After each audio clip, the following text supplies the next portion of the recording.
Presidency university news headlines.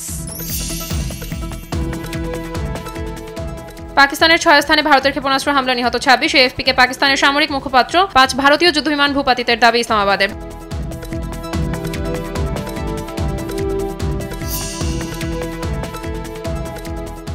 Bharat ও পাকিস্তানের চলমান যুদ্ধের মধ্যে দুই দেশের বহু ফ্লাইট বাতিল করা হয়েছে। কাশ্মীরে বন্ধ করে দেওয়া হয়েছে সব স্কুল কলেজ। পাকিস্তানের দাবি, সীমান্তে সাদা পতাকা উড়িয়েছে ভারত।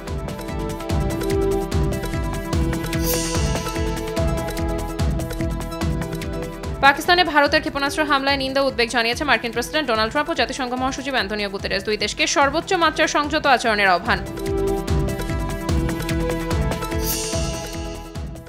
2016 সালে রাজধানীর কল্যাণপুরে জাহাজবাড়িতে জঙ্গি নাটক সাজিয়ে 9 জনকে হত্যার অভিযোগে সাবেক 3 পুলিশ কর্মকর্তাকে আন্তর্জাতিক অপরাধ ট্রাইব্যুনালে হাজির করা হয়েছে। বিচারপতি গোলাম মর্তুজা মজুমদারের নেতৃত্বাধীন ট্রাইব্যুনালে হবে শুনানি।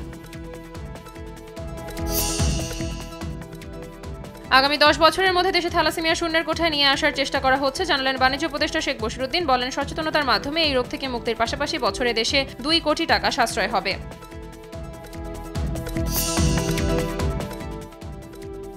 বিএনপি চেয়ারপারসন ও সাবেক প্রধানমন্ত্রী বেগম খালেদা জিয়া বিশ্রাম নিচ্ছেন গুলশানের নিজ বাসা ফিরোজায়। প্রয়াত ছেলে আরফাত রহমান কোকোর স্ত্রী বেগম জিয়ার সঙ্গে ধানমন্ডিতে বাবার বাসায় তারেক রহমানের স্ত্রী। অবৈধভাবে মজুত করা খাদ্য অধিদপ্তরের প্রায় 26,000 কেজি চাল ও প্রায় 16,000 কেজি আটা জব্দ করেছে যৌথ বাহিনী। গ্যান্ডারিয়া ও শ্যামপুরের 2টি গুদামে অভিযান চালিয়ে এসব মালামাল জব্দ করা হয়।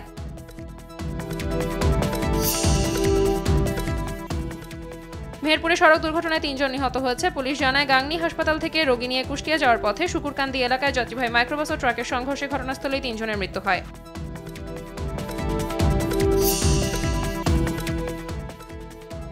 কানাডা কখনোই বিক্রির জন্য নয় বলে মন্তব্য করেছেন দেশটির প্রধানমন্ত্রী মার্ক কার্নি। ডোনাল্ড ট্রাম্প কানাডাকে যুক্তরাষ্ট্রের 51তম অঙ্গরাজ্য হওয়ার সুবিধাগুলো কার্নির সামনে তুলে ধরলে তিনি কথা বলেন।